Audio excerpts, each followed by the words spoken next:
Mga ka-aibol, napasyal naman kami dito sa Bunbon. Sinamahan namin yung brother namin, tas sister-in-law namin. So, ito yung nasa gilid ngayon.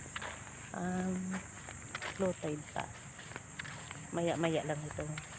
Nagiging high tide. Ayan. Ayan. Ayan.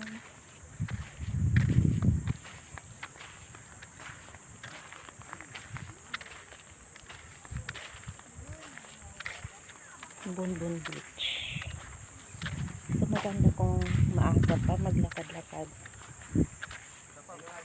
Hindi lang ang lola nyo naka-ready, kaya naka-duster. Wala sa plano. Ayan. So, maaga pa ganito nakarami ng mga tao.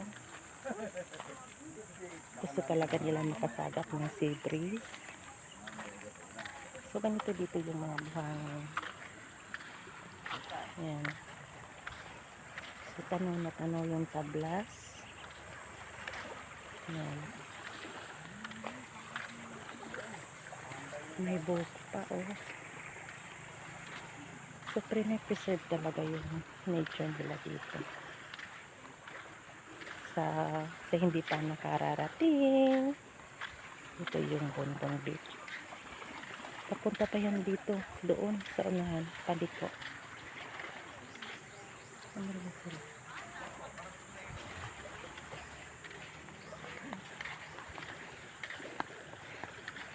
Parang sarap maglakad ng nakakaalam.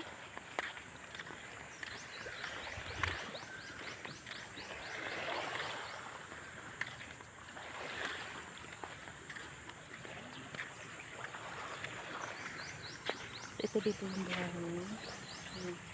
Ito yung kapila. Ganyan din kalina. Yung tubig. So, ang ganda talaga maglakad-lakad pag umaga dito o hapon. Kasi hindi lang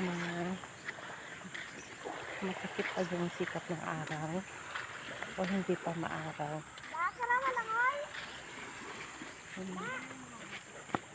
Hihigaan lang nila yan.